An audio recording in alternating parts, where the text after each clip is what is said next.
NACAC 2025. Tia Clayton of the famous Clayton twins with a 10.86 PB over 100 meters pulled.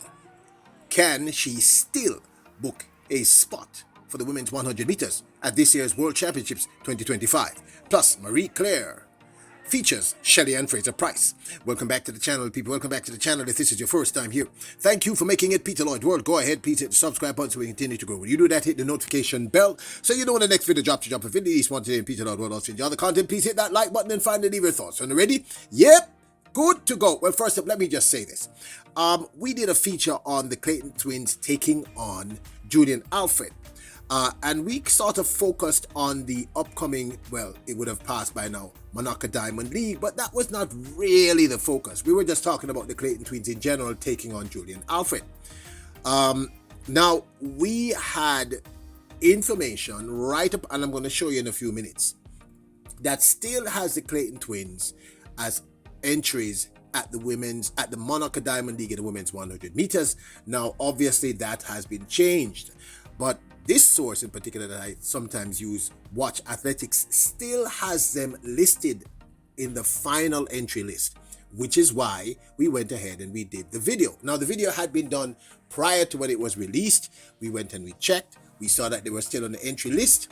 That is what happened. Okay, so apologies for those who watched Monaco Diamond League and did not see Tina and Tia Clayton, but I've just explained to you, as you saw right there, they were listed as still being booked. Let's get on with the video. In her final year round, the remarkable Shelly-Ann Fraser-Pryce featured on the cover of Marie Claire, one of the most renowned fashion mags.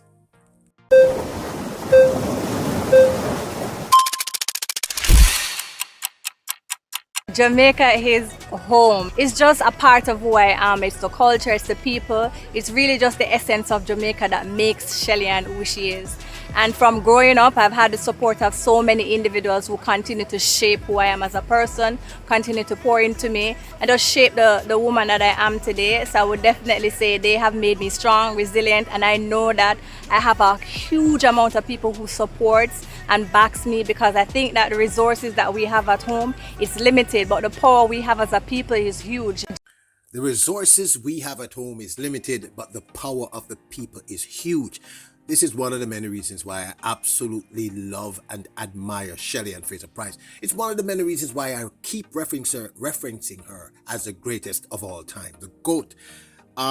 Anyway, go check out the interview. It is a great interview. I've gone through it at length. We'll talk about it another time, but go support Marie Claire. This is a great look at Shelly-Ann Fraser-Pryce from a new perspective, and she answers a few questions that I personally have been asking for almost a year. Big up to you, Shelly-Ann Fraser-Pryce. Introducing Peter Lloyd World merchandise, where style meets comfort. From trendy tees to cozy hoodies, we've got something for everyone. Elevate your wardrobe with our high-quality, fashionable designs that make a statement. Whether you're hitting the streets or chilling at home, Peter Lloyd World has you covered. Shop now and upgrade your look with Peter Lloyd World merchandise. Available exclusively at Peter Lloyd World. Link in description below.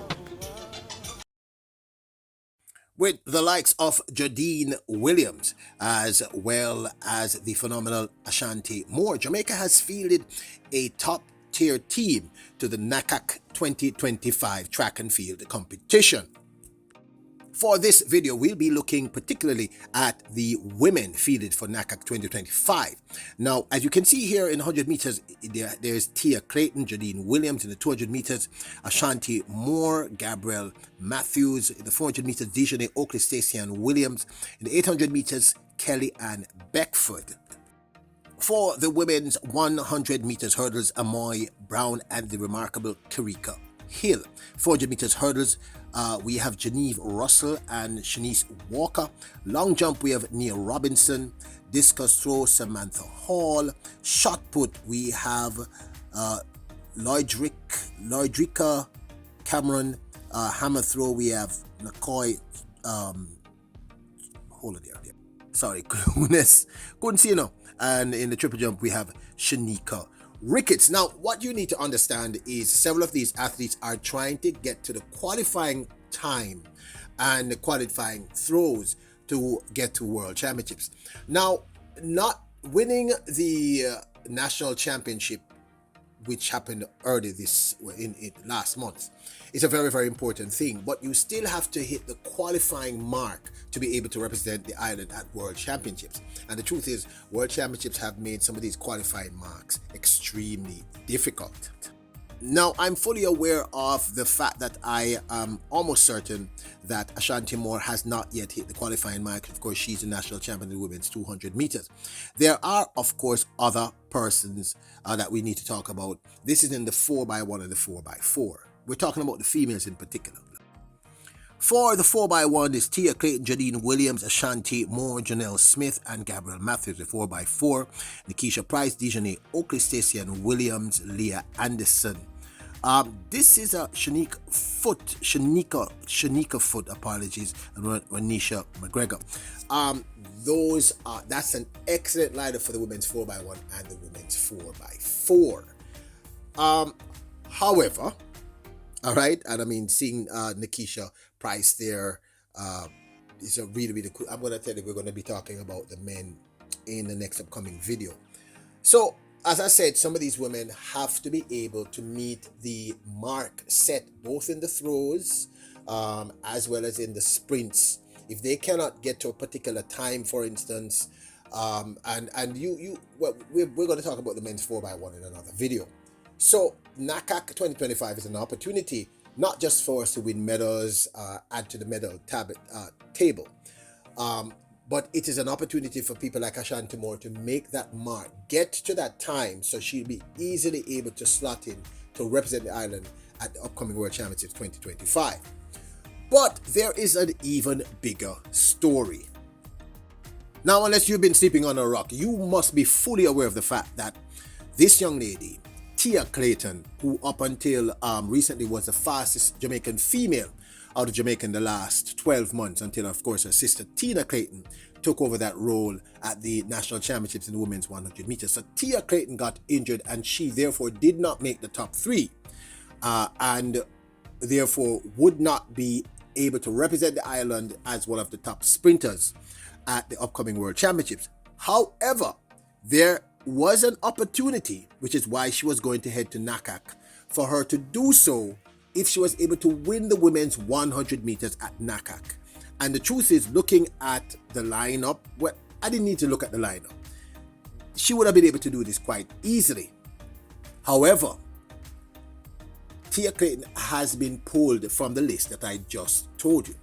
Tia Clayton, according to a report done by Alric Swaby, I think this was done for either Loop or written by Alric Swaby, says that she has been pulled from NACAC. Now, she was pulled, as I told you earlier, from the Monaco Diamond League Women's 100 meters, and apparently now she's also been pulled from the NACAC Women's 100 meters, which, if she had won, would have qualified her to represent the island at World Championships 2025.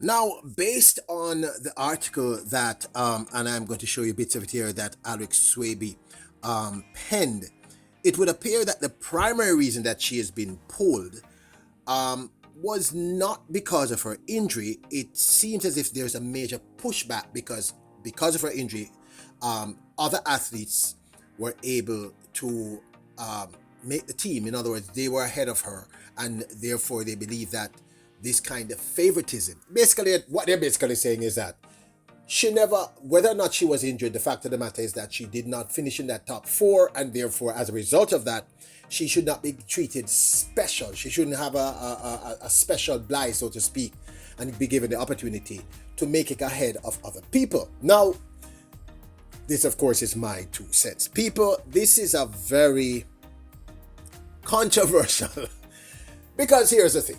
At the end of the day, you want the best team to represent the island, the team that can offer you the greatest opportunity of walking away with a medal. The fact of the matter is, currently the 4 fastest women out of Jamaica, as far as we know, is Tina and Tia Clayton. Tina Clayton with her PB of 10.81, Tia Clayton with her PB of 10.86, which I believe had she not been injured, she would have ran even faster. She would have ran a sub 10.80 in my personal opinion.